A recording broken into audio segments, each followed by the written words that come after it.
আসসালামু আলাইকুম প্রিয় বিসিএস ক্যাডার প্রত্যাশী সবাইকে স্বাগত জানাচ্ছি বিদ্যাবাড়ির পক্ষ থেকে। সাথে আছি আমি সাজ্জাদ হোসাইন।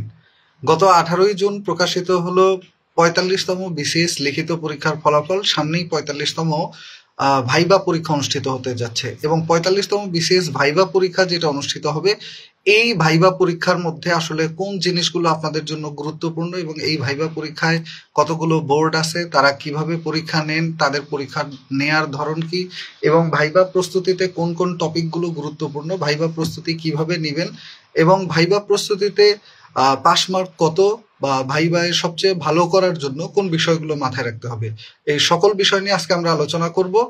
এবং সাথে আমি মোহাম্মদ সাজ্জাদ হোসাইন, আমি কর্মরত আছি 43তম বিসিএস সাধারণ শিক্ষা ক্যাডারে এবং আমি এর পূর্বে 40তম বিসিএস নন ক্যাডারে কর্মরত ছিলাম। বাংলাদেশ নির্বাচন কমিশনে 41তম বিসিএস এ নন ক্যাডার হিসেবে ছিলাম। তো আজকে আমার অভিজ্ঞতা থেকে এবং আমার যে প্রস্তুতির অভিজ্ঞতা, এই দুইটা অভিজ্ঞতা থেকে, একটা হলো শিক্ষকতার অভিজ্ঞতা আর একটা হলো প্রস্তুতির অভিজ্ঞতা, দুইটা অভিজ্ঞতা থেকে আপনাদেরকে বিসিএস ভাইবা সম্পর্কিত বিষয়গুলো নিয়ে কথাবার্তা বলবো।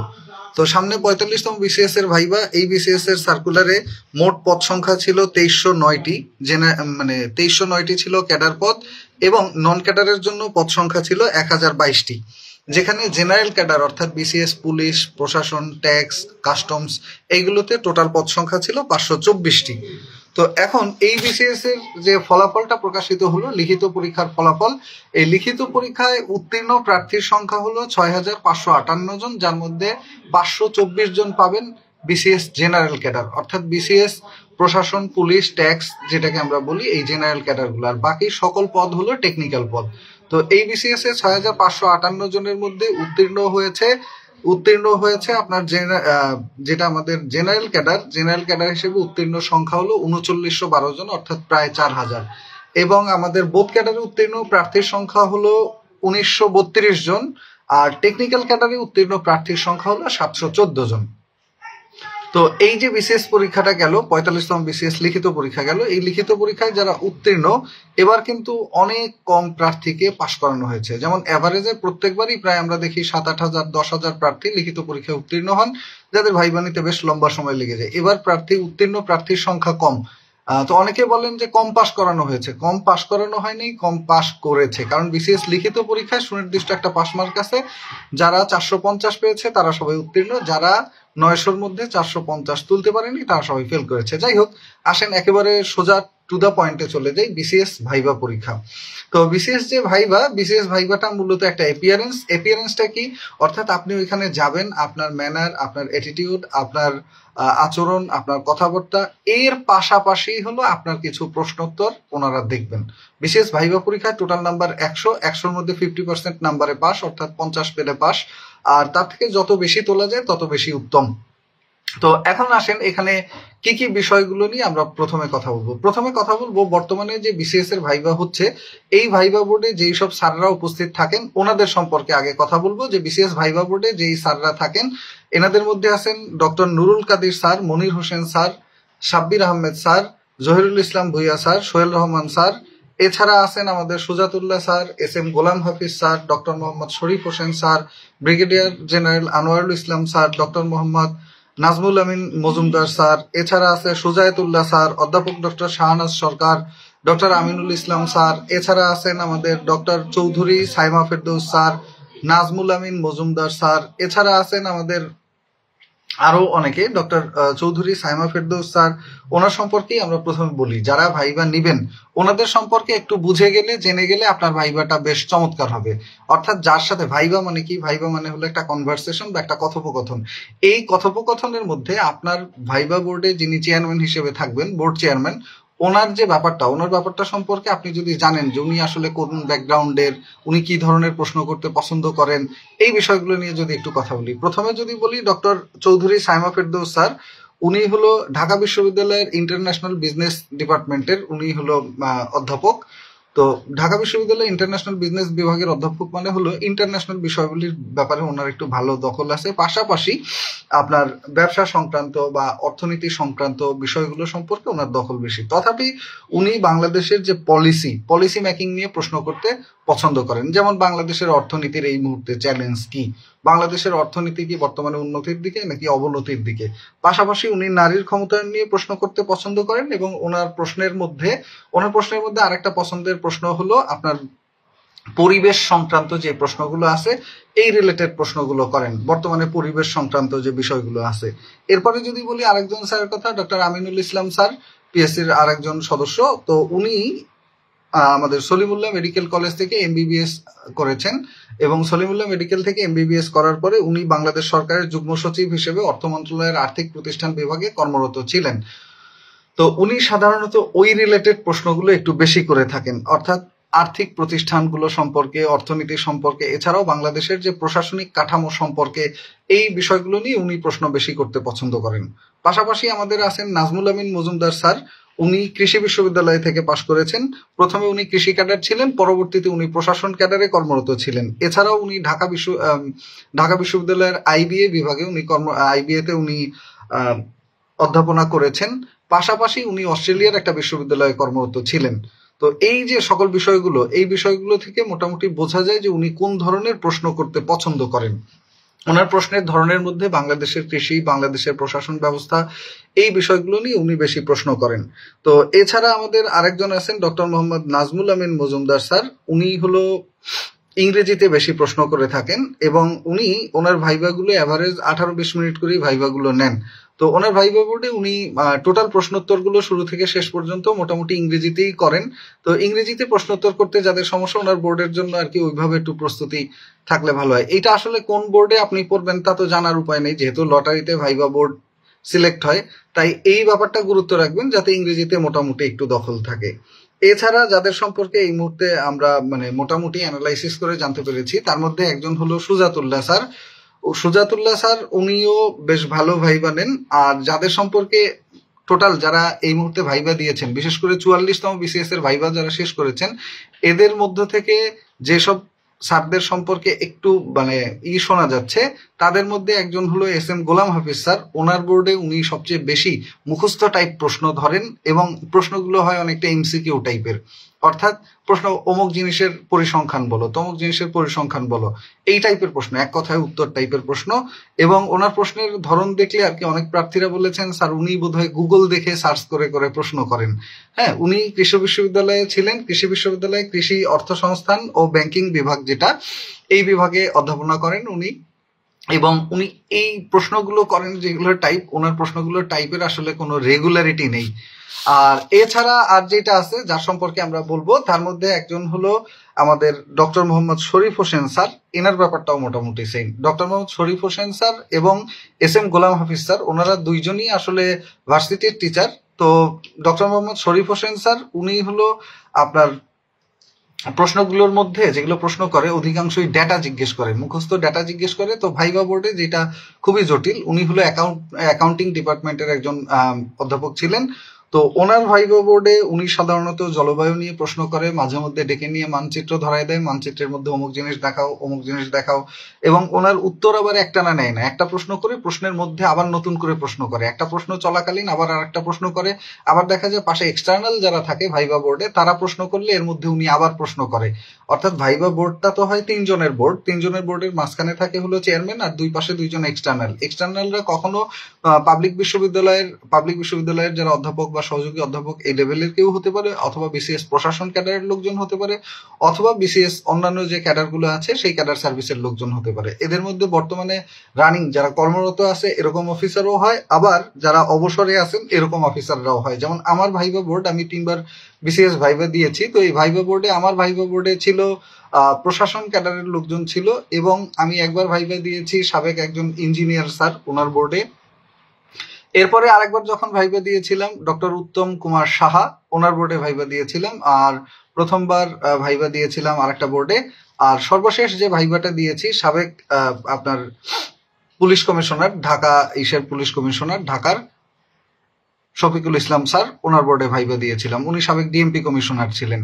তো এই ভাইভা বোর্ডগুলোতে সাধারণত চেয়ারম্যান স্যারদের মন জয় করাটাই সবচেয়ে গুরুত্বপূর্ণ। এছাড়াও ভাইভা বোর্ডে আরো যদি বলি, জহিরুল ইসলাম ভুইয়া স্যার একজন আছেন, উনি প্রশ্ন করেন কি ধরনের, উনি প্রশ্ন করেন অনেকটা লিডারশিপ রিলেটেড, মানবাধিকার রিলেটেড, সংবিধান রিলেটেড, নারী ও শিশু রিলেটেড, কারণ উনি নিজে বাংলাদেশ পুলিশের অতিরিক্ত ডিআইজি ছিলেন। তো এডিশনাল ডিআইজি হিসেবে পুলিশ সার্ভিসে উনি কর্মরত ছিলেন।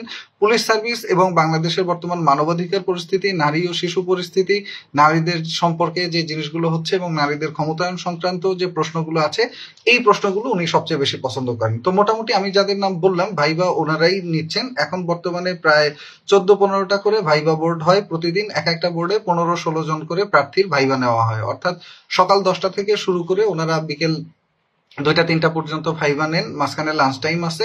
সবকিছু মিলায় ওনারা একদিনে টোটাল 15-16 জন প্রার্থীর ভাইবা নেন। 14-15টা ভাইবা বোর্ড আছে, তার মধ্যে উল্লেখযোগ্য doctor Nurul Kadir sir, Monir Hossain sir, Sabbir Ahmed sir. ওই সাব্বির আহমেদ স্যার যে উনি হলো এক্স ফরেন ক্যাডার, উনি এর আগে বিসিএস ফরেন সার্ভিসে ছিলেন। তো ওনার প্রশ্নগুলো অধিকাংশই উনি ইংরেজিতে প্রশ্ন করতে পছন্দ করেন। তো ভাইবা বোর্ডগুলো সম্পর্কে আরো যদি বলি, আমাদের সোহেল রহমান স্যার একজন আছেন। এই সোহেল রহমান স্যার উনি হলো বুয়েটের কম্পিউটার সায়েন্সের টিচার ছিলেন। তো ওনার প্রশ্নগুলো অনেকটা টেকনোলজি রিলেটেড প্রশ্ন করে থাকেন। এছাড়া আরো যারা আছেন, এই প্রত্যেকজনের সম্পর্কে মোটামুটি তাদের যে বিগত ভাইভাগুলো, বিশেষ করে 44তম বিসিএস এর যে ভাইভাগুলো হয়েছে রিসেন্টলি, এই ভাইভাগুলো সম্পর্কে একটু ভালো করে ফোকাস করলে ওনাদের সম্পর্কে আপনারা জানতে পারবেন। এটা গেল আমাদের মোটামুটি প্রথম কথা। যারা ভাইভা বোর্ডে থাকেন ওনাদের প্রশ্নের ধরন, প্যাটার্ন কেমন হয়, এই রিলেটেড যে বিষয়টা আমরা আলোচনা করলাম। তো এরপরে আসেন ভাইভা বোর্ডে যারা আপনারা যাবেন। ভাইভা বোর্ডে যাওয়ার জন্য অলরেডি পিএসসি একটা নির্দেশনা দিয়েছে যে আগামী 30 জুনের মধ্যে আপনাদেরকে একটা ফর্ম পূরণ করার জন্য বলা হয়েছে। ওই ফর্মটা পূরণ করার পরে আপনাদের ভাইবার সম্পর্কিত শিডিউল আপনারা পেয়ে যাবেন। তো ভাইবা শিডিউল পেলে ভাইবার যে 100 নাম্বার, এই 100 নাম্বারের প্রস্তুতির জন্য সবচেয়ে গুরুত্বপূর্ণ যে বিষয়টা, সেই বিষয়টা হলো বিসিএস ভাইবা এপিয়ারেন্স। এপিয়ারেন্সটা কি? ভাইবা এপিয়ারেন্সটা হলো আপনার উপস্থিতি, অর্থাৎ আপনি যখন রুমের দরজা খুলে ঢুকবেন, দেখবেন যে আমরা যখন কোনো মানুষকে দেখি, ভাইবাটা আসলে দেখা দেখির একটা পরীক্ষা। যেরকম হয় না, মানুষ বিয়ের সময় দেখতে যায়, বিয়ের সময় কন্যা দেখতে যায়, বা বিয়ের সময় তার সম্পর্কে জানতে যায়, ওরকম একটা ব্যাপার। তো ভাইবা বোর্ডও আসলে আপনার সম্পর্কে জানতে চায়, আপনাকে দেখতে চায়, আপনাকে বুঝতে চায়। পরীক্ষা নেওয়াটা আসলে এখানে মেইন ফ্যাক্ট না, মেইন ফ্যাক্টটা হলো আপনার দক্ষতা যাচাই করা।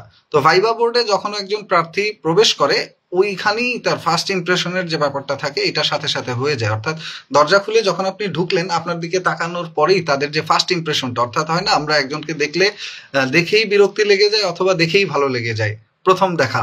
তো এই প্রথম দেখা, লাভ এট ফার্স্ট সাইট যাকে বলে, প্রথম দেখায় যদি আপনাকে ভালো লেগে যায়, তো বোর্ড থেকে আপনাকে যে ভাইভায় প্রশ্নগুলো করবে, প্রশ্নের ধরনগুলো ওরকম থাকবে। আর প্রথম দেখায় যদি আপনার ব্যাপারে ওনারা বিরক্তি প্রকাশ করে, তাহলে প্রশ্নগুলো ওরকম বিরক্তিকর হয়ে যাবে। এই জন্য ভাইবা বোর্ডের সবচেয়ে গুরুত্বপূর্ণ যে বিষয়টা, সেটা হলো ফার্স্ট ইমপ্রেশন। বিশেষ ভাইবা বোর্ডে ফার্স্ট ইমপ্রেশনটা কেমন? ফার্স্ট ইমপ্রেশনটা হলো আপনি গেলেন, আপনার পোশাক আশাক দেখে পছন্দ হলো না, এটা ক্যাডার সুলভ পোশাক আশাক হলো না, তখন ভাইবা বোর্ড বিরক্ত হয়ে যায়। এরপরে আপনার সাথে শুরু হয় প্রশ্ন, এদিক সেদিকের প্রশ্ন। আর যদি আপনাকে দেখে ওনাদের ভালো লাগে, তো আপনাকে কোপ আপ করার মতো একটা সুযোগ ওনারা দেয়। সেই সুযোগটা হয় ইন্ট্রোডিউস ইউরসেলফ টাইপ একটা প্রশ্ন দিয়ে।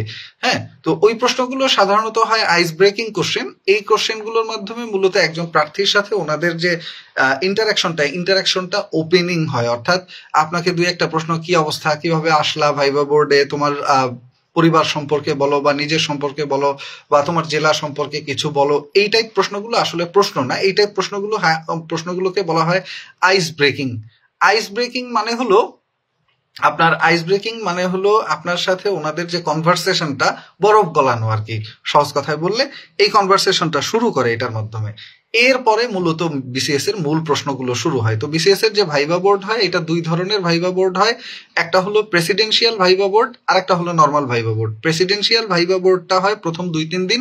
এই ভাইবা বোর্ডে সাধারণত পিএসসির চেয়ারম্যান স্যার নিজে থাকেন, এবং যত সদস্য আছে পিএসসির প্রায় মোটামুটি সবাই উপস্থিত থাকেন। অর্থাৎ আপনার ভাইবা নিবে 10 থেকে 12 জন পিএসসির চেয়ারম্যান, এবং 10 থেকে 12 জন সদস্য থাকবেন।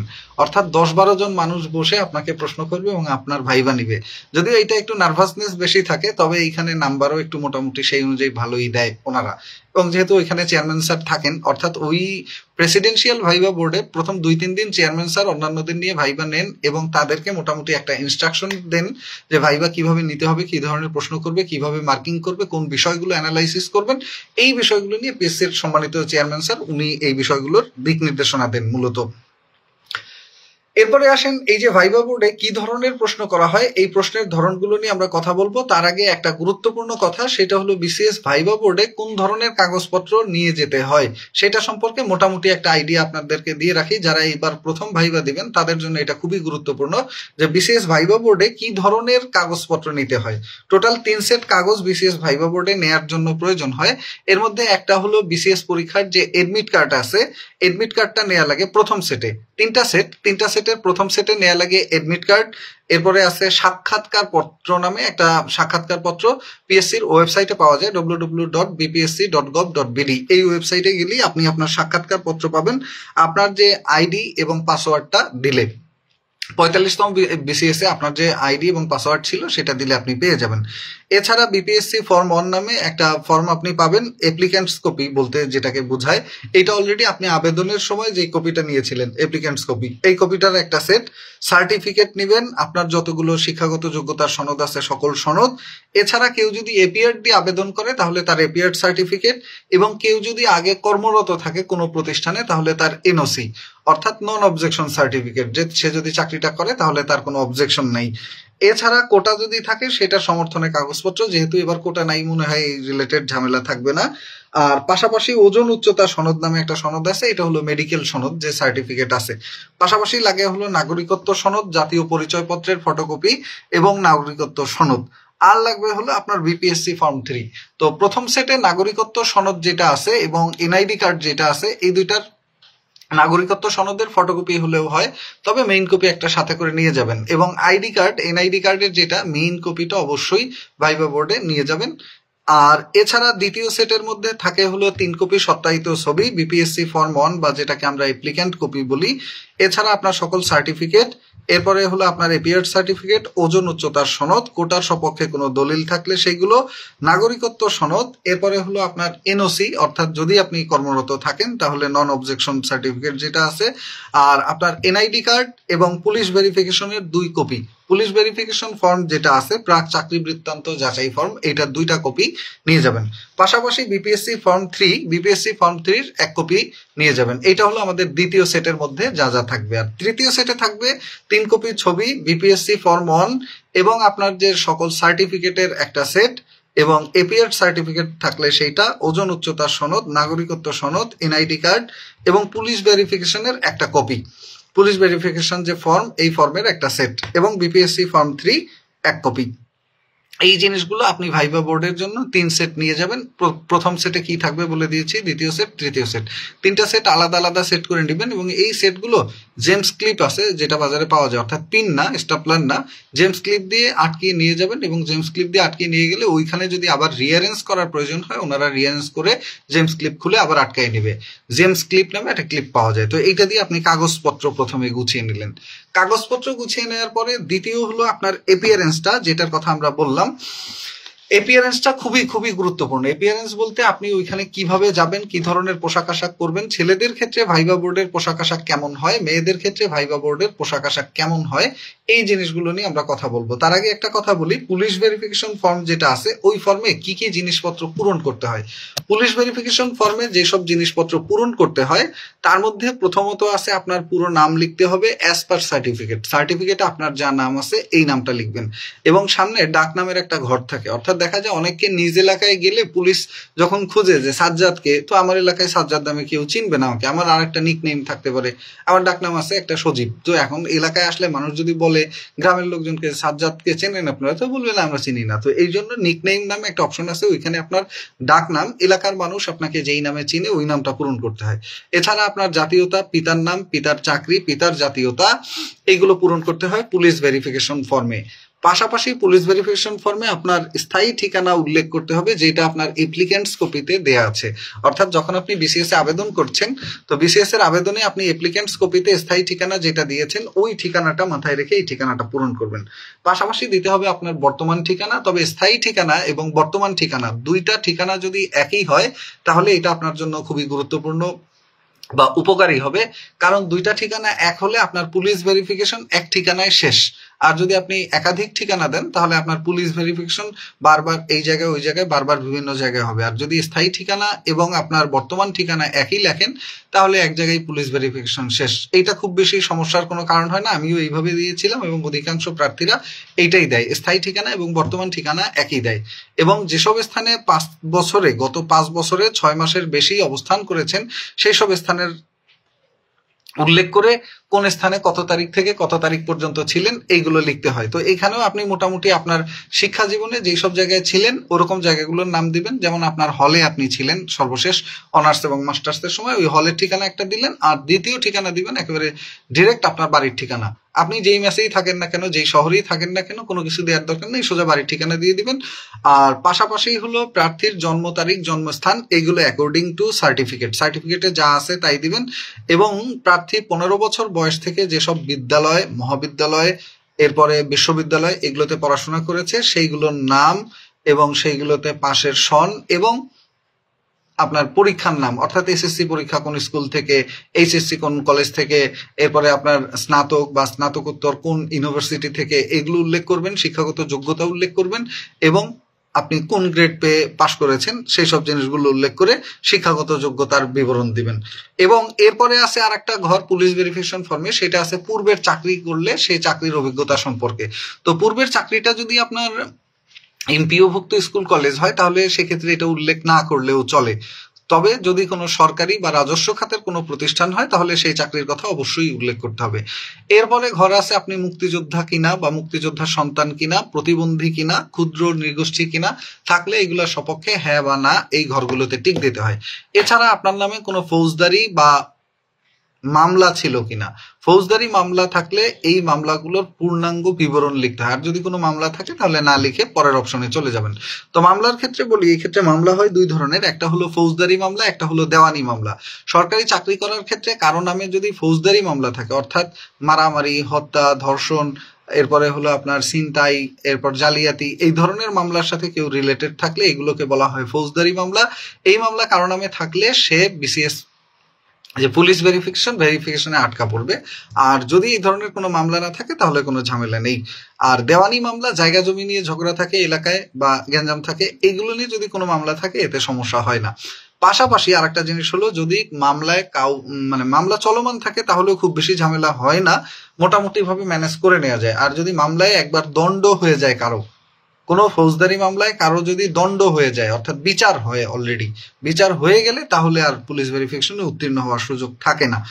এছাড়া দেখেন শিক্ষাগত যোগ্যতার সম্পর্কে মোটামুটি বললাম, মামলা সম্পর্কে বললাম। এরপরে আরেকটা ঘর থাকে পুলিশ ভেরিফিকেশন ফর্মে নিকট আত্মীয়দের মধ্যে সরকারি চাকরিজীবী যারা আছে ওনাদের নাম। এরকম নিকট আত্মীয়দের মধ্যে সরকারি চাকরিজীবী যারা আছে 2-3 জনের নাম উল্লেখ করতে হয়।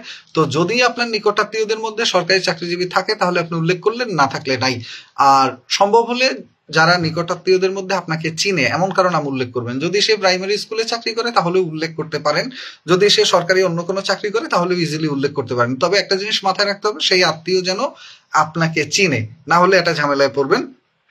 আর এছাড়া পুলিশ ভেরিফিকেশন ফর্মে আর একটা জিনিস থাকে, আর একটা ঘর থাকে, সেটা আছে স্থানীয় 2জন গণ্যমান্য ব্যক্তির নাম উল্লেখ করতে হয়, যারা আপনার নিকট আত্মীয় না বা আত্মীয় না, অর্থাৎ তাদের সাথে আপনার সাথে কোনো আত্মীয়তার সম্পর্ক থাকতে পারবে না, এরকম 2জন গণ্যমান্য এলাকার ব্যক্তির নাম উল্লেখ করবেন। গণ্যমান্য বলতে যাদেরকে মানুষজন চিনে, তাদের কাছে গিয়ে আপনার সম্পর্কে তথ্য গ্রহণ করবে, অর্থাৎ আপনার সম্পর্কে জিজ্ঞেস করবে এ কেমন, এ কোনো রাজনৈতিক দল করে কিনা, এর বাবা মা কেমন, এর ফ্যামিলি কেমন, এই খোঁজ খবরটা নিবে। তো এই 2জন গণ্যমান্য ব্যক্তি চেষ্টা করবেন এমন ব্যক্তিদের নাম দিতে যারা আপনাকে ভালো জানে, যারা আপনার সম্পর্কে জানে বিস্তারিত এবং যারা আপনাকে চেনে।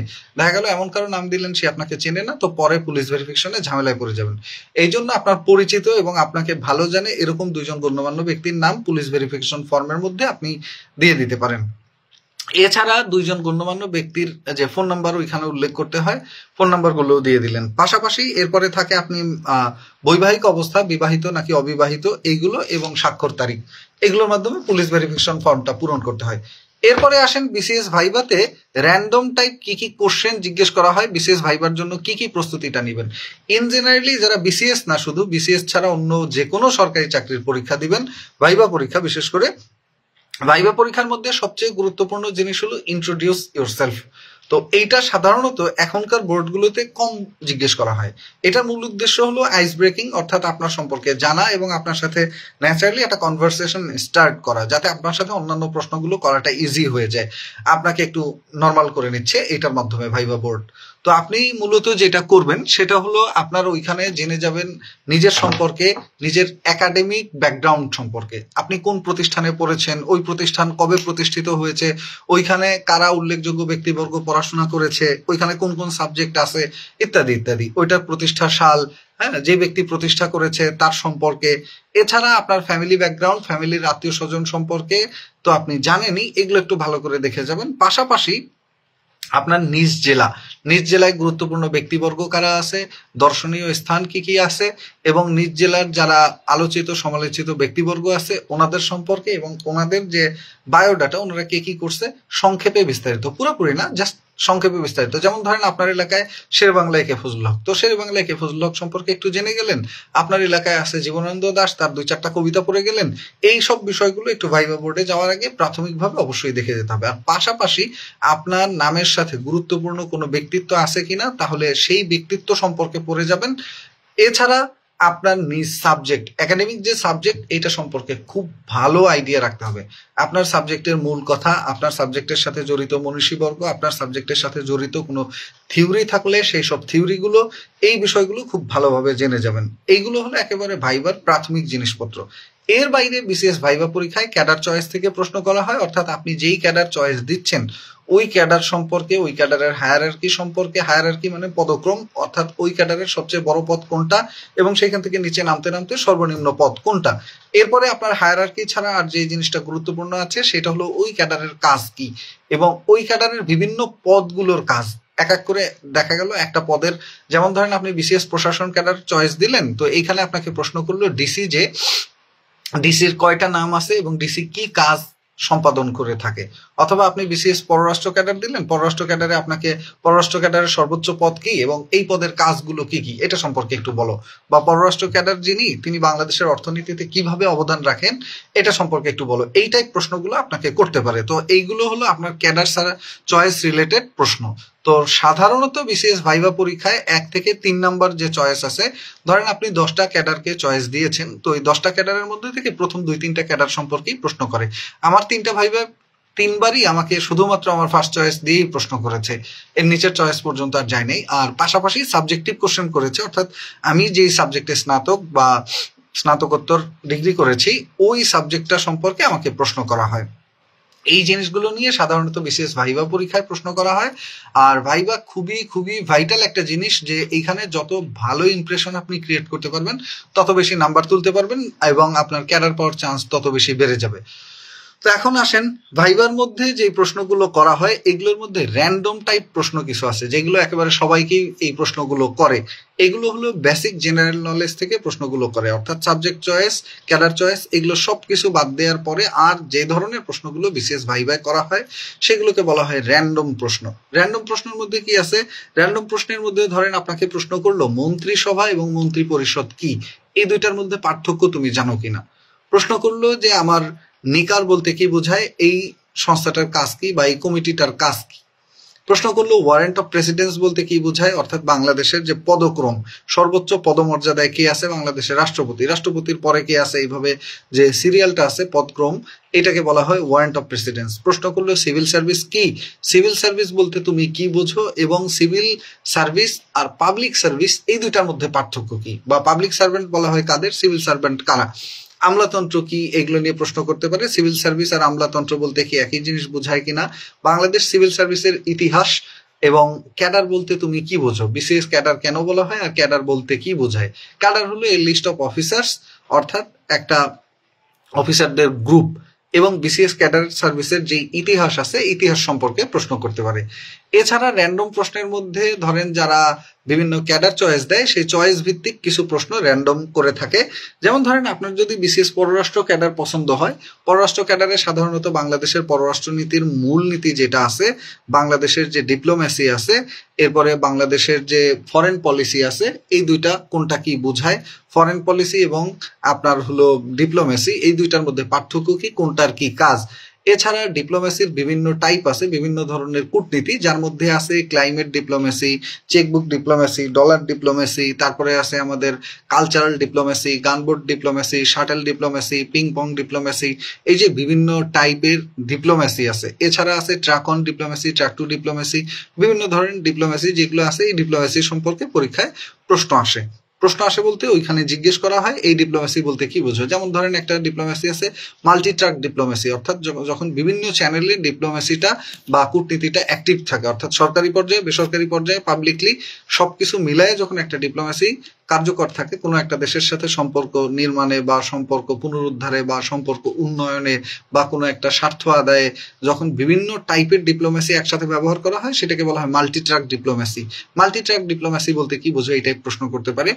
এছাড়া দেখেন আপনার এখান থেকে আর যে ধরনের প্রশ্ন করে সেটার মধ্যে আছে যে বিভিন্ন মানে various types of state, buffer state বলতে কি বোঝায়, স্যাটেলাইট স্টেট বলতে কি বোঝায়, ওয়েলফেয়ার স্টেট বলতে কি বোঝায়, রাষ্ট্রের বিভিন্ন ধরন।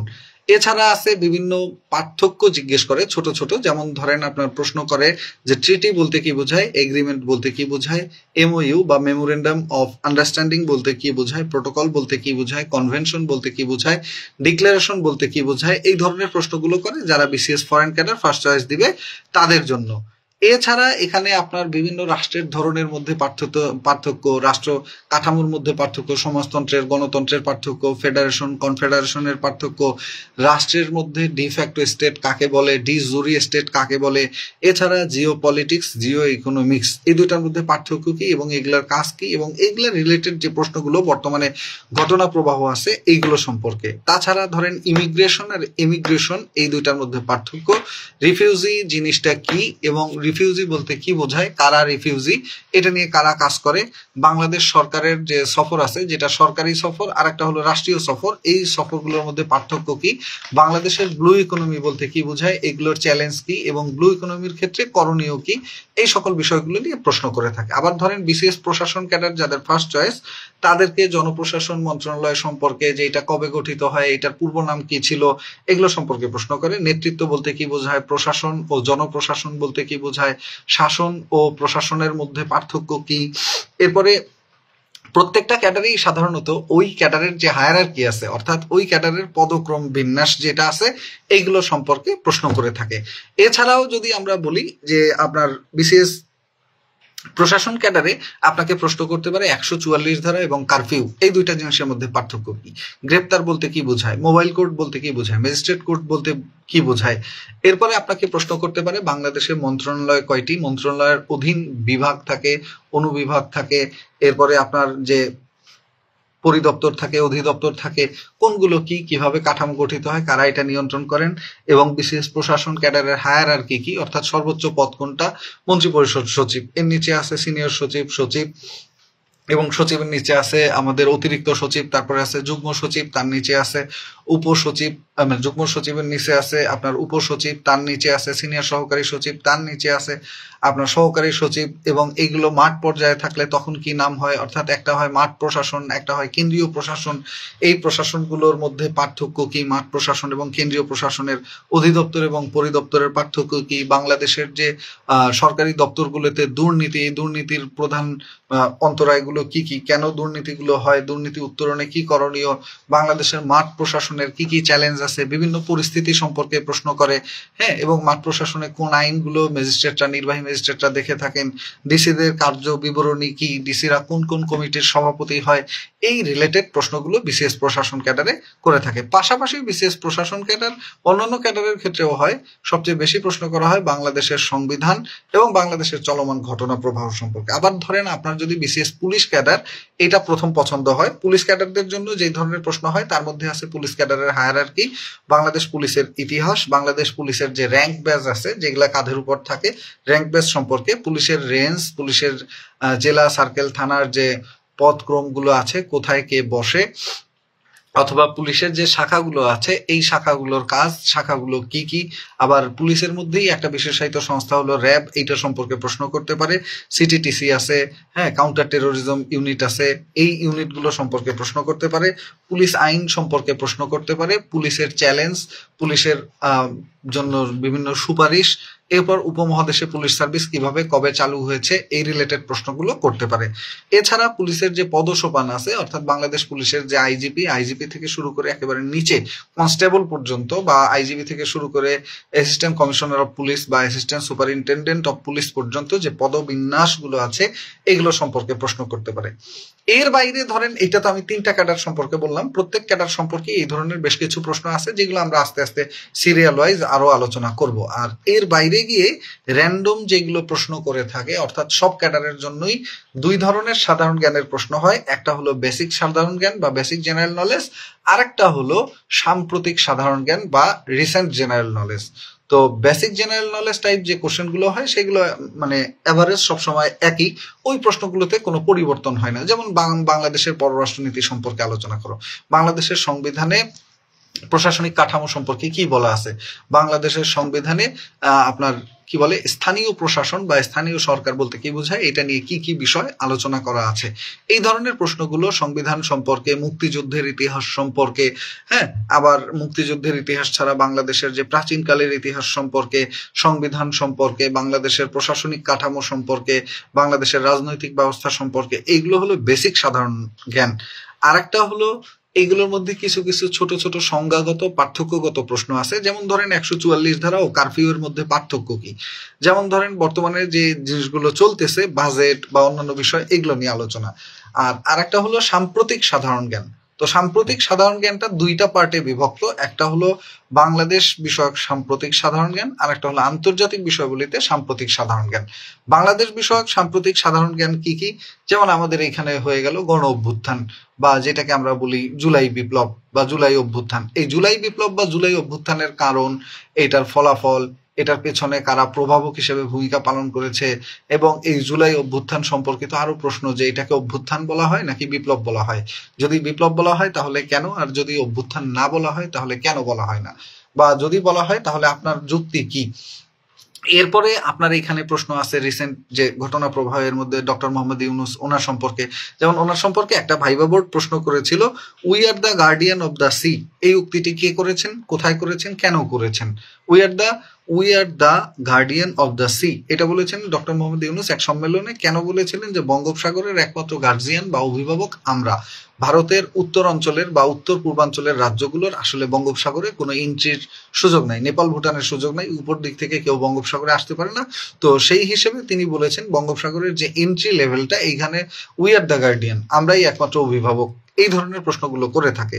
এরপরে ওনার যে থিওরিগুলো আছে, যেমন ধরেন 3-0 থিওরি, এরপরে ওনার social business theory. Social business বলতে কি বোঝায়, এই থিওরিটা একটু এক্সপ্লেইন করো, বা 3-0 থিওরি কিভাবে ওয়ার্ল্ডের কাজে আসবে, এই জিনিসগুলো একটু এক্সপ্লেইন করো।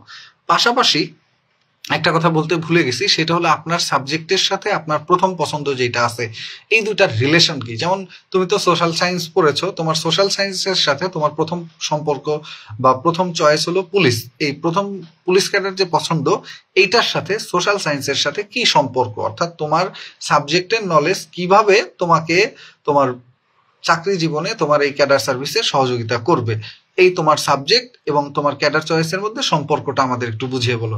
অথবা তুমি যেই সাবজেক্টে পাশ করেছো ওই সাবজেক্ট থেকে বিসিএস ক্যাডার হলে তুমি কিভাবে দেশের সেবা করবা, এটা আমাদেরকে বুঝিয়ে বলো। হ্যাঁ, এই জিনিসগুলো নিয়ে প্রশ্ন করতে পারে, এইভাবে প্রশ্নগুলো আসে। তাছাড়া বাংলাদেশের বর্তমান চলমান যে ইস্যুগুলো আছে, যার মধ্যে আছে বাংলাদেশের যে সংস্কার কমিশন, এই সকল সংস্কার কমিশন এবং কমিশনগুলোর যে সুপারিশ আছে, যেমন পুলিশ সংস্কার কমিশনের সুপারিশ, সংবিধান সংস্কার কমিশনের সুপারিশ, এই সুপারিশগুলো নিয়ে সংক্ষেপে বিস্তারিত আলোচনা করতে পারে। বিসিএস ভাইভাটা হলো এমন একটা পরীক্ষা যার সুনির্দিষ্ট কোনো সিলেবাস নাই, যাদের প্রিলি এবং লিখিত প্রস্তুতি খুবই ভালো, তাদের জন্য এই পরীক্ষাটা আরো ভালো হয়ে যায়। আর যারা ভালো ছিল না, তারা এখন ভালো হওয়ার জন্য একটু ভালো করে প্রস্তুতি নিতে পারেন। এছাড়া এখানে আরো কিছু প্রশ্ন আছে, যেমন মুক্তিযুদ্ধ, এটাকে কি গণহত্যা হিসেবে ধরা যায়, যদি গণহত্যা হিসেবে ধরা হয় তাহলে কেন বা কিভাবে। আবার ধরেন বাংলাদেশের চামড়া শিল্প নিয়ে এখন একটা সংকট চলতেছে, এটা নিয়ে আপনাকে প্রশ্ন করলো, বাংলাদেশ চামড়া শিল্পের বর্তমান সংকটটা কি এবং সংকটের ক্ষেত্রে করণীয় কি।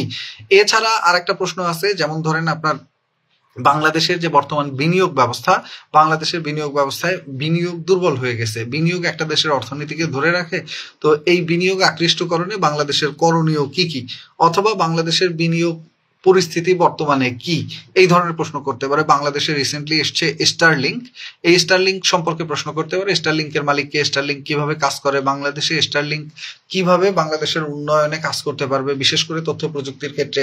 আবার স্টারলিংকের সাথে এআই এর কি সম্পর্ক, আর্টিফিশিয়াল ইন্টেলিজেন্স রিলেটেড যে দুইটা অ্যাপস আছে, একটা হলো আমাদের ডিপসিক আর একটা হলো আমাদের চ্যাট জিপিটি, এই দুইটা রিলেটেড সম্পর্কে প্রশ্ন করে।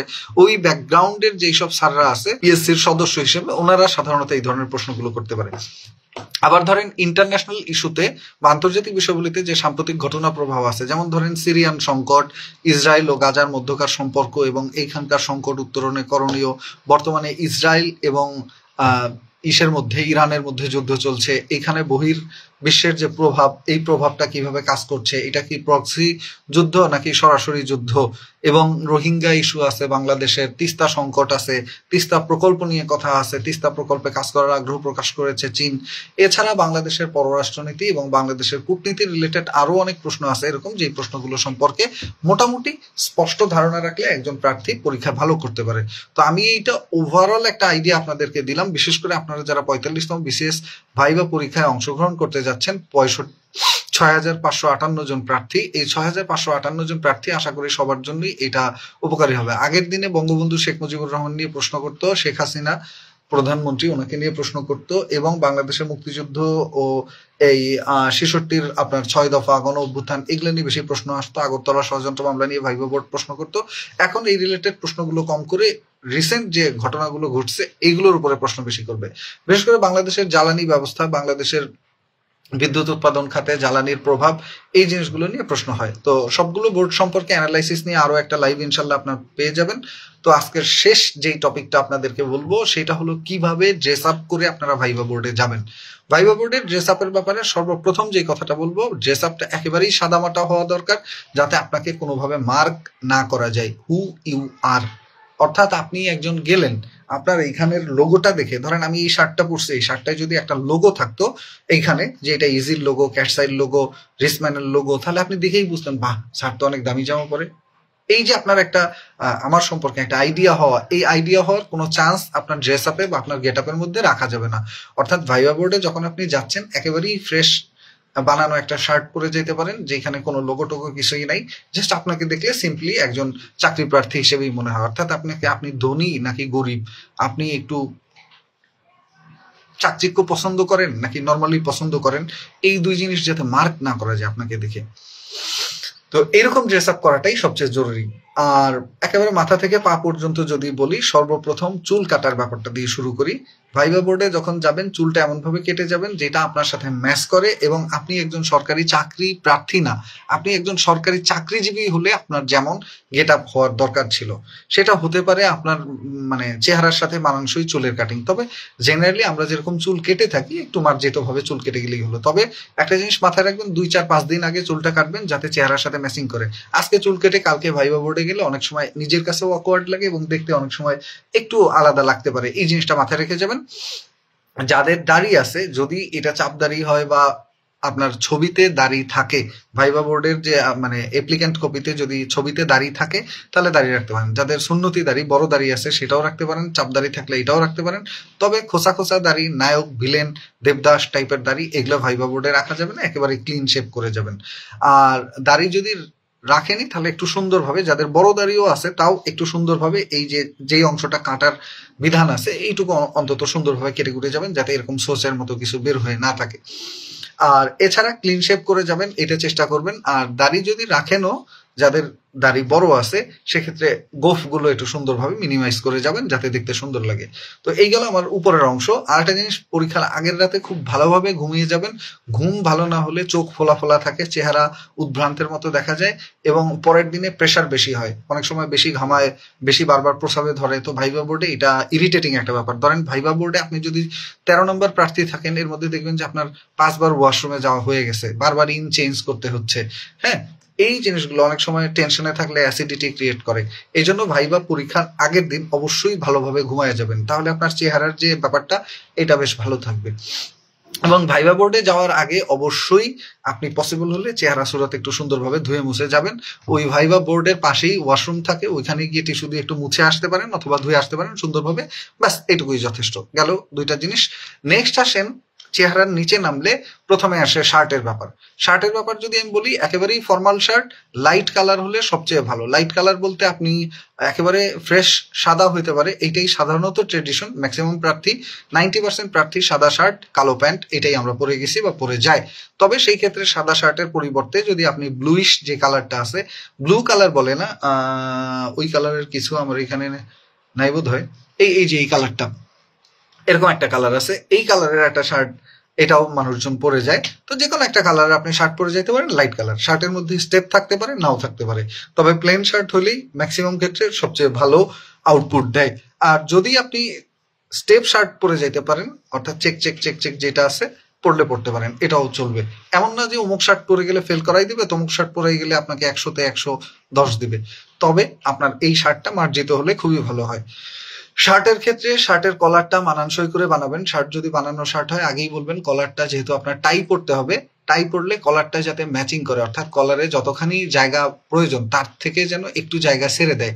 একেবারে গলায় গলায় হলে তখন কিন্তু আপনার দম বন্ধ হয়ে যাওয়ার অবস্থা হবে, হাস্যকর হবে। আর তখন বুতাম ছেড়ে টাই পড়লে এইখানের জায়গাটা এরকম ফাঁকা হয়ে থাকে। এই জন্য চেষ্টা করবেন শার্টের বুতামে এই লাস্ট বোতামটা একেবারে মানানসই করতে, যাতে আপনার টাই পরাটা ইজি হয়।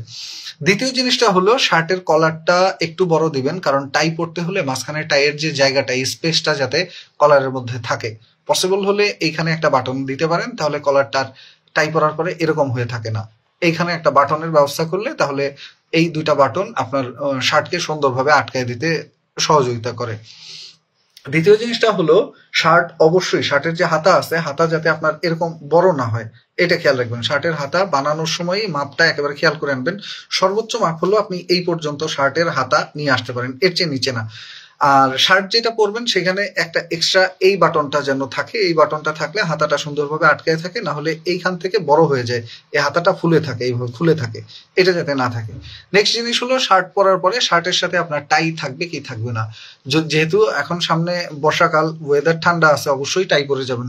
এবং বিসিএস ভাইভা বোর্ডে যদি ব্লেজার নাও পরেন, অন্তত টাই পরা উচিত। হ্যাঁ, তো টাই পরলে টাইয়ের ক্ষেত্রে আপনার টাই বাঁধাটা নিজে শিখে যাবেন, কারণ অনেক সময় টাই নিজে বাঁধতে পারেন কিনা এটা জিজ্ঞেস করে। আর টাই বাঁধতে জিজ্ঞেস করলে তখন সুন্দরভাবে টাই বেঁধে আপনি দেখাতে পারেন, যেন এইভাবে একটু চেষ্টা করে যাবেন টাই কিভাবে বাঁধে, এটা শিখে গেলেন। আর টাইটা সুন্দর করে বাঁধবেন। টাইটা হবে আপনার বেল্টের ঠিক উপরে, 2 আঙ্গুল বা 3 আঙ্গুল উপরে থাকবে টাইটা। টাই যাতে আবার একেবারে আপনার ওই যে নাভির নিচে না চলে যায়, টাইটা থাকবে আপনার যে কোমরের বেল্ট, বেল্টের একটু উপর পর্যন্ত টাইটা থাকবে। এবং টাইয়ের সাথে অবশ্যই টাইপিন পরে যাবেন। 1, 2, 3 নাম্বার বাটনের আগে মাঝামাঝি একটা জায়গায় টাইপিন পড়তে পারেন। টাইপিন না পড়লে অনেক সময় হয় কি, টাই এদিকে কাঁধে উঠে যায়, ওইদিকে উড়ে যায়, এরকম এরকম করে টাই। তো টাইটাকে নর্মালি স্টেবল রাখার জন্য আপনি একটা টাইপিন পরে যেতে পারেন। টাইপিনটা যাতে একেবারেই সিম্পল হয়, অর্থাৎ টাইপিনে কোনো ডিজাইন, স্টাইল, স্টোন দেওয়া এইসব হাবিজাবি না থাকে, একেবারে সিম্পল একটা টাইপিন আপনি আটকায় যেতে পারেন, তাহলে আপনার টাইটা স্টেবল থাকবে, সুন্দর লাগবে। টাইটা যে কোনো কালারের হতে পারে, টাইটা আপনার যে কালারেরই হোক, চেষ্টা করবেন টাইয়ের মধ্যে ডিজাইনটা যাতে স্টেপ থাকে অথবা প্লেন থাকে। টাইটা যাতে খুব বেশি গর্জিয়াস না হয়, চকচকা না হয়, এটা মাথায় রেখে একটা টাই আপনি সিলেক্ট করতে পারেন। নেক্সট আসেন শার্ট যখন ইন করবেন, ইন করার ক্ষেত্রে যদি আরেকটু নিচে যাই, নিচে গেলে সেক্ষেত্রে আপনি প্যান্টটা কেমন হবে, প্যান্টটা একেবারেই ফর্মাল, কুচি ছাড়া। প্যান্ট হয় 2 ধরনের, একটা প্যান্টে কুচি থাকে, একটা কুচি থাকে না। কুচি ছাড়া প্লেন প্যান্ট, স্ট্রেট পকেট। এটার ক্ষেত্রে আপনি ফর্মালি আমরা যে প্যান্টগুলো বানাই ওরকমই প্যান্ট বানাবেন, তবে প্যান্ট যেন অতিরিক্ত লম্বা না হয়, যাতে পায়ের কাছে গোড়ায় অনেকখানি প্যান্ট ভাঁজ হয়ে থাকে, আবার অতিরিক্ত শর্টও যাতে না হয়, সুর উপরে উঠে থাকে। প্যান্টটা একেবারে সাইজ মতোই দেখে বানাবেন। আর প্যান্টের ক্ষেত্রে আপনি যখন ইন করবেন, প্যান্টটা ইন করার ক্ষেত্রে যে বেল্টটা ইউজ করবেন, বেল্টটা অবশ্যই চেষ্টা করবেন বেল্টটা যেন একেবারে ফর্মাল বেল্ট হয়, যেটা রেগুলার ইউসেজের বেল্ট।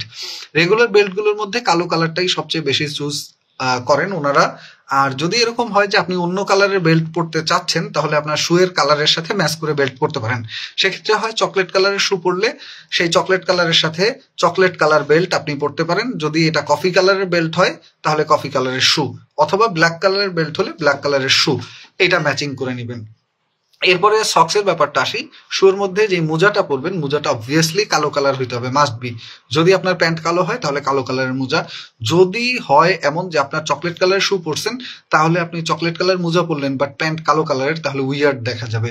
এই জন্য প্যান্টটা যেই কালারের, সক্সের কালার সেম হলে এই ব্যাপারটা সুন্দর হয়। এবং সকল সরকারি চাকরিজীবী কর্মকর্তা আমলা যারা আছেন ওনারা এই ধরনের প্যান্টই পরে থাকেন সাধারণত। এরপরে আসেন, এটা গেল আপনার শার্ট, প্যান্ট, বেল্ট, টাই, এগুলো।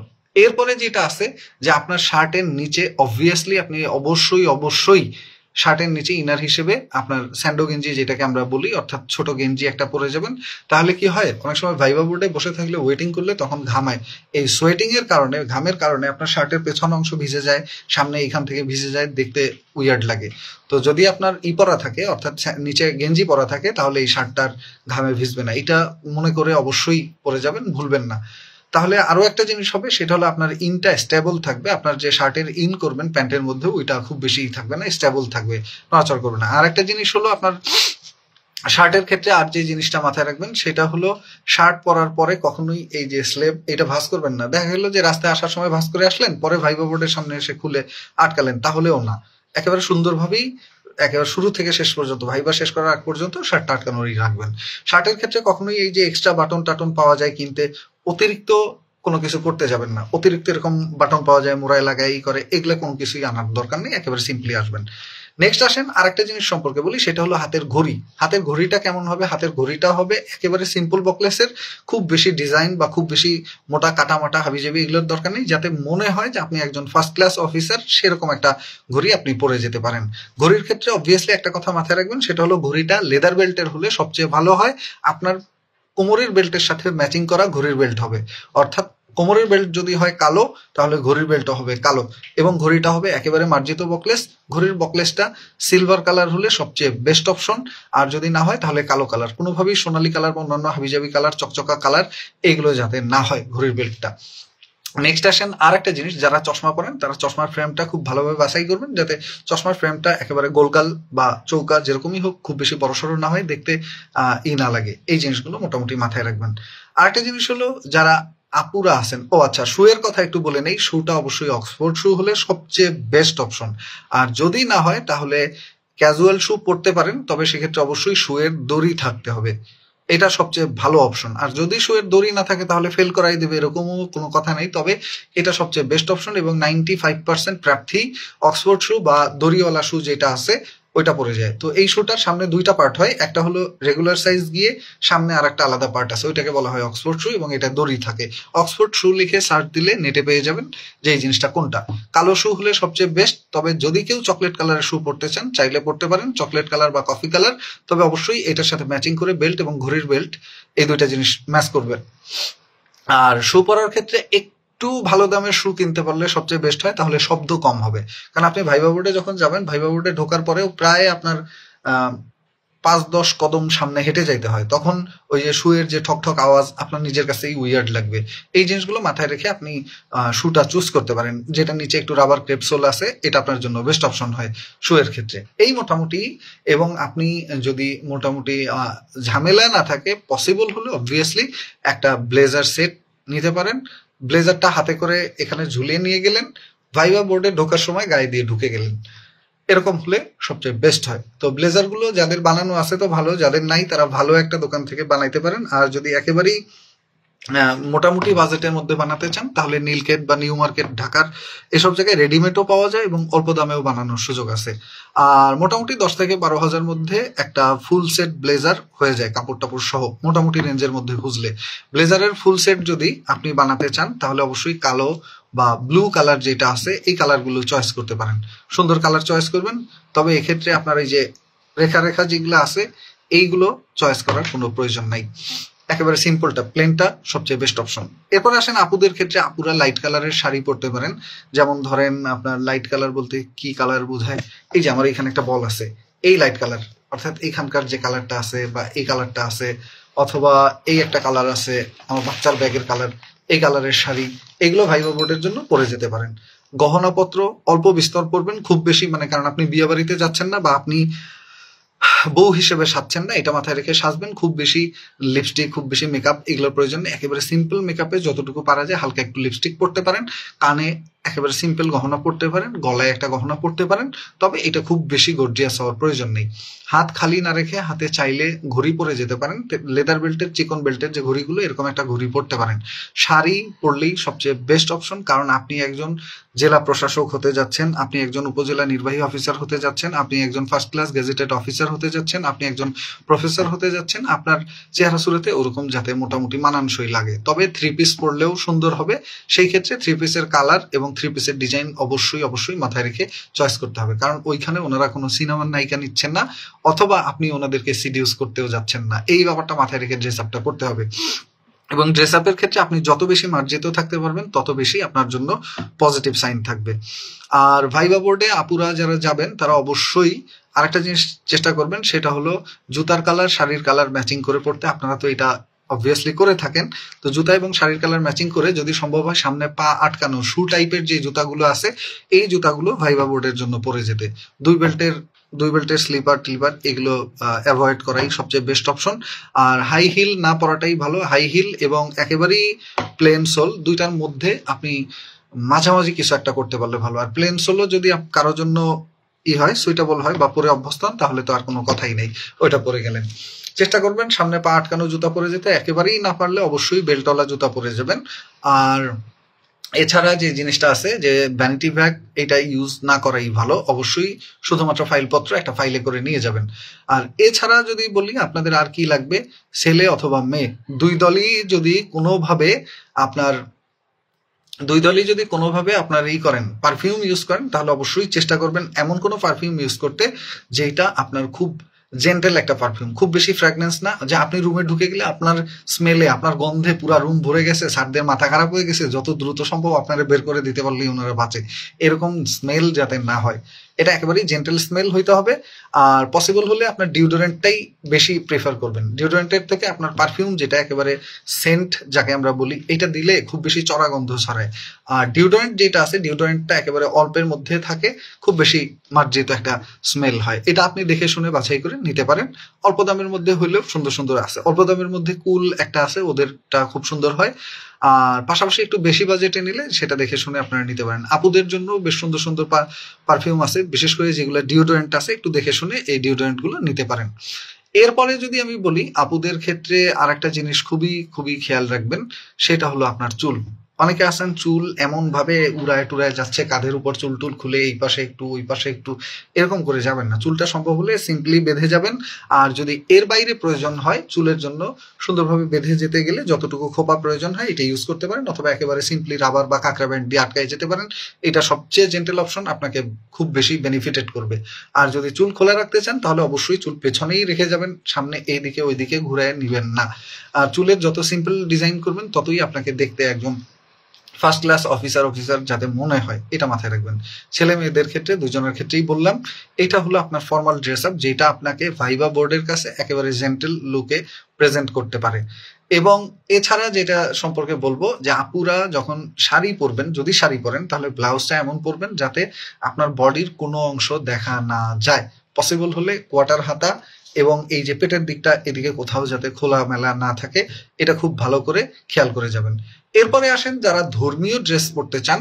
ছেলেদের ক্ষেত্রে যারা পাজামা পাঞ্জাবি পরেন, পাজামা পাঞ্জাবি পরে ভাইবা দিয়ে পুলিশ ক্যাডার হয়েছেন, এরকম লাস্ট 3-4টা BCS এ 38, 40, 41, 43 এরকম অনেকেই আছে। এবং এই যে মাথায় পাগড়ি পরে ভাইবা দিয়েছে, এরকমও রেকর্ড আছে। এবং উনি বর্তমানে প্রশাসন ক্যাডারেই কর্মরত আছেন। 40তম BCS থেকে আমরা একসাথেই পড়তাম পাবলিক লাইব্রেরিতে। তো এটা কোনো না আর কি, সমস্যা না। অবশ্যই আপনি পাঞ্জাবি পায়জামা পরে যেতে পারবেন, তবে মাথায় রাখবেন পাঞ্জাবা খুব বেশি ডিজাইন করা, কাজ করা না হয়, কারুকার্যওয়ালা চকচকা কাপড় বা হাতায় টাতায় ডিজাইন করা এরকম ওরকম এগুলা না হয়, একেবারে সিম্পল। কারণ অনেকের হয় কি অ্যালার্জি থাকে। এক নম্বর তো হুজুরদের দেখলে একটু অ্যালার্জি থাকেই, এটা তো থাকেই। দ্বিতীয় জিনিস যেটা থাকে সেটা হলো বিভিন্ন তরিকা আছে আবার ধর্মীয় ক্ষেত্রে, যে অমুক হুজুরের পক্ষের, অমুক পীরের পক্ষের, তমুক ইসের। তো কোনো তরিকা যাতে আপনার পাঞ্জাবিতে না উঠে আসে, কোনো সিস্টেম যাতে না বোঝায়। পাঞ্জাবি একেবারে সিম্পল পাঞ্জাবি মানে একেবারে সিম্পল সাদা পাঞ্জাবি, সাদা পাজামা, শেষ। বা অন্য একটা কালারের পাঞ্জাবি পাজামা, শেষ। এরপরে সিম্পল একটা টুপি পরতে পারেন। টুপিটাও যাতে কোনো আকিদা বা কোনো তরিকা বা কোনো হুজুর বা কোনো পীর কারো কিছু না হয়, সিম্পল হয়, মানে জাস্ট আপনাকে কোনোভাবেই যাতে উনি রিড না করে যে আপনি অমুকপন্থী। দেখা যেতে পারে অমুক পন্থায় ওনার অ্যালার্জি আছে, তখন এইটার কারণে আপনি একটা নেগেটিভ ইমপ্রেশনে পড়ে যাবেন। এই জিনিসগুলো মাথায় রাখবেন। আর পাশাপাশি বিশেষ ভাইবা বোর্ডে যে আপুরা বোরখা পরে যেতে চান, ও আচ্ছা, ছেলেরা যারা পাজামা পাঞ্জাবি পরবেন তারা অবশ্যই আটকানো শু পরে যাবেন, অর্থাৎ অক্সফোর্ড শু তাদের জন্য। এমন না যে তারা স্লিপার পরে যাবেন বা তারা আপনার ওই যে টাইপের আটকানো টাইপের জুতা পাওয়া যায় এক ধরনের, ওই জুতাগুলো পরে যাবেন, শুই পরে যাবেন অবশ্যই, শু এবং কালো মুজো পরে যাবেন, কালো মোজা এবং কালো শু, অক্সফোর্ড টাইপ শু হলে সবচেয়ে ভালো হয়। আর এছাড়া যারা পাঞ্জাবি টুপি পরে যাবেন তারা অবশ্যই চেষ্টা করবেন টুপিটা প্লেন হয়, যাতে দাড়িটা যাতে সুন্নতি হয়, এটা মাথায় রাখবেন। মানে দাড়ি টুপি মানে দাড়ি টুপি একেবারে প্লেন। আর এর বাইরে যারা আপুরা আছেন, যদি কেউ বোরখা পরে বিসিএস এর ভাইবা বোর্ডে যেতে চান অবশ্যই যেতে পারবেন, কোনো বাধ্যবাধকতা নাই, সুন্দরভাবে বোরখা পরেই যেতে পারেন। তবে বোরখাটা যাতে এরকম না হয় কোমরের দিকে একটু টাইট করা, 2 কালারের বোরখা, 4 কালারের বোরখা, এরকম ডিজাইন ওরকম ডিজাইন, এগুলো যাতে না হয়। আপনি ধর্মীয় কারণে বোরখাটা পরতেছেন, ওইটা মাথায় রেখে ওই ডিজাইনের বোরখাটা পরবেন যাতে ইরিটেট না হন। ভাইবা বোর্ড যদি ইরিটেট হয় আপনাকে দেখে, তাহলে মনে করবে যে বক ধার্মিক, সহজ কথায় যাকে বলে ভণ্ড, যা একটা ভণ্ডামি করতে আসছে। হ্যাঁ, তো এইটা যাতে না হয় অবশ্যই অবশ্যই আপনি চেষ্টা করবেন বোরখাটা যাতে এমন বোরখা হয় যেটা একেবারে সিম্পল বোরখা। এক্ষেত্রে সবচেয়ে প্রিফারেবল কালার হলো কালো কালার বা কফি কালার, এই টাইপের কালারগুলো বেশ সুন্দর মানানসই হয়। এবং বোরখা যাতে অবশ্যই বডি ফিটিং বোরখা না হয়, এটা খুব ভালোভাবে মাথায় রাখবেন। ওনারাও এখানে সিনেমার নায়িকাও নিবে না, ওনারাও এখানে সিডিউস হওয়ার জন্য বসেনি। আপনার বোরখা যাতে বডি ফিটিং বোরখা না হয় এটা মাথায় রাখবেন। এবং বোরখা 2, 4, 5 কালারের যাতে না হয় এটাও মাথায় রাখবেন, 1 কালার 2 কালার সর্বোচ্চ। এবং বোরখা একেবারেই সিম্পল প্লেন, বডির সাথে যাতে ওরকম ফিটিং না হয়ে থাকে, এই জিনিসগুলো করে যাবেন। আর ভাইবার ক্ষেত্রে আপনারা 3 পিস পরে যদি কেউ হিজাব পড়তে চান, প্রিফারেবল, সুন্দর লাগে যাতে, এই ব্যাপারটা মাথায় রাখবেন। অর্থাৎ হিজাব পরলেন আর 3 পিস একেবারে বডি ফিটিং হয়ে গেল, এরকম যাতে না হয়। মোটামুটি যতটুকু শালীনতা বজায় রেখে যাওয়া যায়, হিজাব 3 পিস এটাও প্রিফারেবল, শাড়ি হিজাব এটাও প্রিফারেবল। আর কেউ যদি একেবারে বোরখা পরে যান, মুখোশ দিয়ে নিকাব দিয়ে ঢেকে যান, এতেও কোনো সমস্যা নেই। তবে চেষ্টা করবেন নিকাব না দিয়ে একটা মাস্ক পরে যেতে, যাতে মাস্কটা সরালে আপনার চেহারা দেখতে পারে। মাস্ট বি আপনার চেহারা দেখার জন্য তারা বলবে, এবং ভাইবা বোর্ডে আপনাকে চেহারা দেখাতে হবে, এটাই মানে রুলস। আর হলো মুখ খুলে, মাস্ক খুলে আপনি তাদের সাথে কথাবার্তা বললে চাইলে ভাইবা বোর্ড আপনার মুখ আবার আটকে দিতেও বলতে পারে। এবং আদৌ যদি আপনাকে ওনারা প্রিফার করে, সেক্ষেত্রে একবার মুখ খোলার পরে আবার আটকে রেখেও প্রশ্নের উত্তর নিতে হয়। তবে ওনারা সম্ভবত একেবারে নিকাব খুলেই আপনার ভাইবাটা নিবে, যারা পর্দা করেন ফুললি তাদের ক্ষেত্রে। তো তাদের ক্ষেত্রে এটা হয়।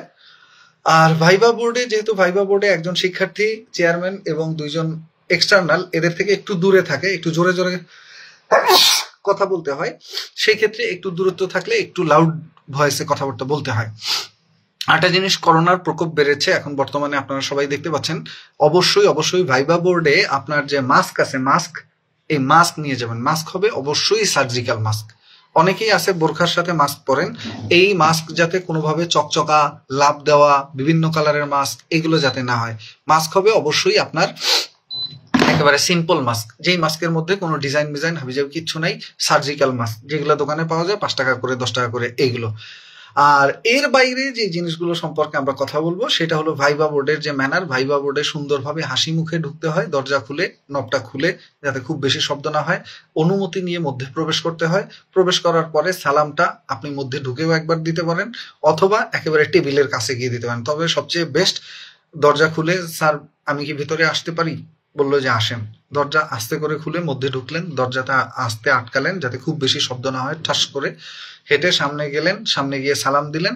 সালাম দিয়ে যতক্ষণে বসতে না বলে বসলেন না, তারপরে যদি বলে বসুন, তখন আপনি আস্তে করে চেয়ারটা টেনে বসে গেলেন। এরপরে ভাইবা বোর্ডে কখনোই টেবিলের উপরে হাত রাখা যাবে না। ভাইবা বোর্ডে হাত থাকবে আপনার হাঁটুর উপরে, এবং ভাইবা বোর্ডে আপনি কখনোই এরকম হয়েও বসবেন না, আবার এরকম হয়েও বসে থাকবেন না। ভাইবা বোর্ডে জাস্ট সিম্পলি একেবারে খুব বেশি নুয়েও থাকবেন না, আবার খুব বেশি এদিকে হেলান দিয়েও এরকম বসবেন না, হ্যাঁ বলেন মানে আড্ডা দিচ্ছেন, এরকমও না ব্যাপারটা। আড্ডাই ঠিকই, তবে যতটুকু সম্ভব মার্জিত ভাবে বসা যায়, অর্থাৎ একেবারে ঝুঁকেও না, আবার একেবারে হেলান দিয়েও না, মাঝামাঝি জায়গায় গিয়ে সুন্দরভাবে মাঝামাঝি জায়গায় সুন্দরভাবে বসে হাঁটুর উপরে হাত রাখবেন অবশ্যই।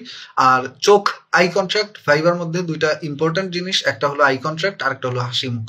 এটা খুবই খুবই কাজে দেয়। একটা হলো যে 3 জন আছে এর মধ্যে চেয়ারম্যান এবং এক্সটার্নাল দুইজনের দিকেই আপনি হাসি মুখে তাকাতে পারেন এবং সবার দিকে আই কন্ট্রাক্ট রাখতে পারেন মাথা ঘুরে। যখন যার প্রশ্নের উত্তর দিচ্ছেন শুধু তার দিকে তাকায় না থেকে তার প্রশ্নের উত্তর দিতে দিতে অন্যদের দিকেও একটু তাকালেন, তবে অধিকাংশ সময় তার দিকে তাকিয়ে প্রশ্নের উত্তরটা দিবেন এবং অবশ্যই হাসি মুখ রাখার চেষ্টা করবেন। হাসি মুখ যদি না রাখেন তাহলে এটা বিপজ্জনক হবে, কারণ আপনাকে দেখতে মনে হবে যে আপনি ডিপ্রেশনে আছেন, প্রেসারে আছেন। আর ভাইবা পরীক্ষাটা মূলত আপনার ব্যক্তিত্ব যাচাই, আপনি কেমন সেটা দেখার জন্যই আপনাকে ওনারা ডেকে নিচ্ছে। আপনি কতটুকু চাপ সামলাতে পারেন সেটা দেখার জন্য আপনাকে ডেকে নিচ্ছে। আপনি কতটুকু দক্ষ সেটা পরীক্ষার মাধ্যমে, অর্থাৎ প্রিলি এবং লিখিত পরীক্ষায় ওনাদের বোঝা হয়ে গেছে। এখন দেখতে চাচ্ছে ওনারা আপনার ব্যক্তিত্ব, ওনার চাপ সামলানোর ক্ষমতা, আপনার প্রত্যুৎপন্নমতিতা অর্থাৎ উপস্থিত বুদ্ধি কতটুকু আছে এবং আপনার সিদ্ধান্ত গ্রহণের দক্ষতা, এই বিষয়গুলোই দেখবেন। তো এইটুকু নিয়ে মোটামুটি প্রস্তুতি নেন। আর পরবর্তীতে আমরা আরো বিস্তারিত বিষয় নিয়ে আলোচনা করব। কেমন লাগলো আজকের সেশনটা অবশ্যই জানাবেন। আর বিসিএস ভাইবা সংক্রান্ত সাম্প্রতিক প্রশ্ন, বিসিএস ভাইবা সংক্রান্ত বোর্ড ভিত্তিক প্রশ্ন, বিসিএস ভাইবা সংক্রান্ত ক্যাডার ভিত্তিক প্রশ্ন, বিসিএস ভাইবা সংক্রান্ত আপনার সাবজেক্ট ভিত্তিক প্রশ্ন এবং বিসিএস ভাইবা সংক্রান্ত আপনার নিজ বিষয়াদি সংক্রান্ত যে প্রশ্নগুলো আছে, অর্থাৎ নিজ সম্পর্কে, নিজের জেলা সম্পর্কে, পরিবার সম্পর্কে, নিজের ব্যক্তিত্ব সম্পর্কে, নিজের নামের সাথে জড়িত গুরুত্বপূর্ণ ব্যক্তিত্ব সম্পর্কে, এগুলোর জন্য অবশ্যই একটা নোট খাতা বানাবেন। পসিবল হলে 2টা আলাদা আলাদা নোট খাতা বানাবেন। যেমন আমার এখানে আমার হাতের কাছে আমার নোট খাতাটা আছে। আমি যে ভাইবা নোট খাতাটা নিয়েছিলাম এইভাবে নোট খাতাগুলো মার্ক করে আমি পড়েছিলাম। তো ভাইবা নোট খাতার জন্য আপনি যে খাতাটা নিবেন সেটা 2টা খাতাও হতে পারে, একটা খাতাও হতে পারে। এই খাতাগুলোর মধ্যে আপনি যত তথ্য আপনার প্রয়োজন এই তথ্যগুলো এখানে ইনক্লুড করে নিবেন। এইভাবে তথ্যগুলো ইনক্লুড করে নিলে তথ্যের মধ্যে চার্ট বা আপনার যেগুলো সংখ্যা মুখস্থ করতে হয়, পরিসংখ্যান মুখস্থ করতে হয়, এই টাইপের কিছু জিনিস আছে যেগুলো কমন জিনিস, এগুলো গুছিয়ে আপনি নোট করে নিতে পারেন। এই নোটগুলো আপনাকে ওই ক্ষেত্রে খুবই কাজে দিবে, এগিয়ে রাখবে। আর ভাইবার জন্য যেই বইগুলো এই মুহূর্তে বাজারে পাওয়া যাচ্ছে এরকম 1টা 2টা বা 3টা একাধিক বইও পড়তে পারেন। আর অবশ্যই অবশ্যই ভাইবার জন্য সবচেয়ে গুরুত্বপূর্ণ যে বিষয়টা সেটা হলো পত্রিকা পড়বেন।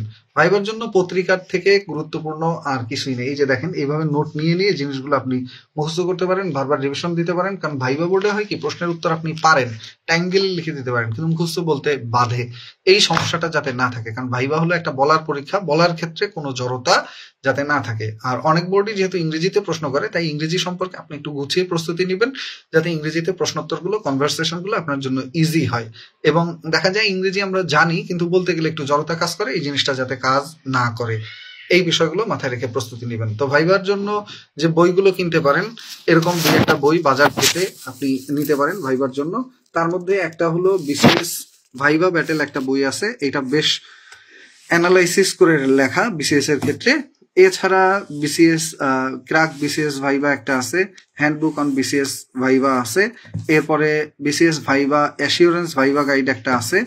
এরপরে ওরাকলের বিসিএস ভাইবা গাইড আছে, ডক্টর জামিলস ভাইবা গাইড আছে, অনেক ধরনের ভাইবা গাইড আছে। আপনি মোটামুটি দেখে শুনে 2টা ভাইবা গাইড বা 3টা ভাইবা গাইড নিতে পারেন। একটা হলো আপনার যেটা প্রথম পছন্দ, দ্বিতীয় পছন্দ, এই 2টা ক্যাডারের উপর 2টা গাইড।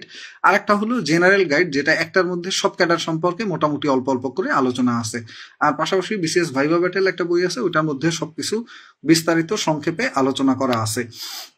তো আমার এখানে অনেকগুলো ভাইবা বই আছে, আমি যদি আপনাদেরকে একটু দেখাই। এই যে ধরেন বিসিএস ভাইবা ফরেন অ্যাফেয়ার্স এর জন্য এরকম ক্যাডার ভিত্তিক বইগুলো হয়। এটা হলো এসিওরেন্সের ছিল, এটা হলো ওরাকলের ছিল, এরপরে হলো ডক্টর জামিলস ভাইবা গাইড, এটা ছিল অল ক্যাডারের উপরে। হ্যাঁ, তো এইভাবে প্রত্যেকটা ক্যাডার ভিত্তিক আপনি নিতে পারেন। আর পাশাপাশি যাদের ফরেন ক্যাডার ফার্স্ট চয়েস তারা কূটনীতি কোষ নামে একটা বই আছে, এই বইটা দেখতে পারেন। এটার মধ্যে ফরেন ক্যাডার রিলেটেড যে টার্মসগুলো আছে, ডিপ্লোমেসির যে টার্মসগুলো, এই টার্মসগুলো একটু ভালোভাবে দেখে যেতে পারবেন। পাশাপাশি যাদের প্রশাসন ক্যাডার প্রথম পছন্দ তারা সিপিসি, সিআরপিসি, এই যে আইনগুলো আছে, আইনগুলো একটু পড়ে যেতে পারেন। এইগুলো ভাইবা গাইডের মধ্যেই পেয়ে যাবেন। আর পাশাপাশি অবশ্যই পত্রিকা পড়তে ভুলবেন না। প্রতিদিনের পত্রিকা পড়বেন। পত্রিকার মধ্যে ইন্টারন্যাশনাল কলাম এবং সম্পাদকীয় কলাম, এই দুইটা কলাম দেখে দেখে বেছে পড়বেন। আর প্রথম এবং শেষ পৃষ্ঠায় যদি গুরুত্বপূর্ণ কোনো নিউজ থাকে সেটা পড়বেন। প্রতিদিন একটা বা দুইটা পত্রিকা পড়তে পারেন। একটা পত্রিকা পড়লে সেটা পড়বেন বাংলা পত্রিকা, দুইটা পড়লে একটা বাংলা একটা ইংরেজি পত্রিকা। বাংলায় যে কলামটা পড়ছেন ওইটা যদি ইংরেজিতে পড়েন দেখবেন অনেকটা ইজি লাগতেছে এবং বুঝতে পারতেছেন। অর্থ অনেক কিছু না জানলেও মূল থিমটা আপনি বুঝে ফেলতে পারবেন। তো একটা বাংলা পত্রিকা একটা ইংরেজি পত্রিকা, দুইটা পত্রিকা এখন থেকে পড়বেন এবং পত্রিকার নোট খাতা নামে একটা নোট খাতা আলাদা করে বানাতে পারেন, যেখানে পত্রিকার গুরুত্বপূর্ণ তথ্যগুলো নোট করে নেবেন। পাশাপাশি আপনার রেগুলার যে পড়া সেটা আরেকটা নোট খাতায় নোট করে নেবেন। আরো বিস্তারিত বিষয় নিয়ে আমরা ইনশাল্লাহ পরবর্তীতে অন্য কোনো সেশনে আলোচনা করব। কেমন লাগলো আজকের আলোচনা অবশ্যই জানাবেন। যারা বিসিএস ভাইবা প্রার্থী আছেন তাদের সবার জন্য অনেক অনেক শুভকামনা থাকলো। আর যারা বিসিএস পরীক্ষার্থী আছেন তারাও প্রত্যেকে অবশ্যই একদিন না একদিন ভাইবা দিবেন। তো আজকের এই আলোচনাটা সবার জন্যই গুরুত্বপূর্ণ, সবাই এটা টাইম লাইনে শেয়ার করে রাখতে পারেন। বিশেষ করে যারা অন্যান্য চাকরি প্রার্থী আছেন, অর্থাৎ প্রাইমারি, নিবন্ধন অথবা 11-20 গ্রেড অথবা অন্য যে কোনো পরীক্ষা, এটিও হতে পারে, প্রত্যেকের জন্যই এই ভাইভা সেশনটা গুরুত্বপূর্ণ। তো টাইম লাইনে শেয়ার করে রাখতে পারেন। আপনি এটা থেকে বিসিএস ছাড়াও অন্য ভাইভাগুলো সম্পর্কেও বেশ ভালো একটা গাইডলাইন পেয়ে যাবেন। কারণ আপনারা দেখলেনই সর্বশেষ নিবন্ধনে প্রায় 20,688 জন প্রার্থীকে শুধু ভাইভায় ফেল করানো হয়েছে। সো ভাইভা যে কোনো চাকরির ক্ষেত্রেই একটা গুরুত্বপূর্ণ পরীক্ষা। এই পরীক্ষাটা যত ভালো করতে পারবেন তত আপনার চাকরি পাওয়ার সম্ভাবনা খুব ভালো থাকবে। আর যেহেতু এটা একেবারে শেষ স্টেজ, এই স্টেজে এসে কোনোভাবেই হাতছাড়া করে দেওয়ার সুযোগ নেই। কেমন লাগলো সেশনটা অবশ্যই জানাবেন। আর এরপরে আপনাদের কোনো প্রশ্ন থাকলে এই রিলেটেড তাও অবশ্যই জানাবেন। আজকের মতো এখানেই বিদায় নিচ্ছি। দেখা হবে আবারও অন্য কোনো দিন, অন্য কোনো সময়, অন্য কোনো সেশনে। সেই পর্যন্ত সবার জন্য অনেক অনেক শুভকামনা। ভালো থাকবেন সবাই। আল্লাহ হাফেজ।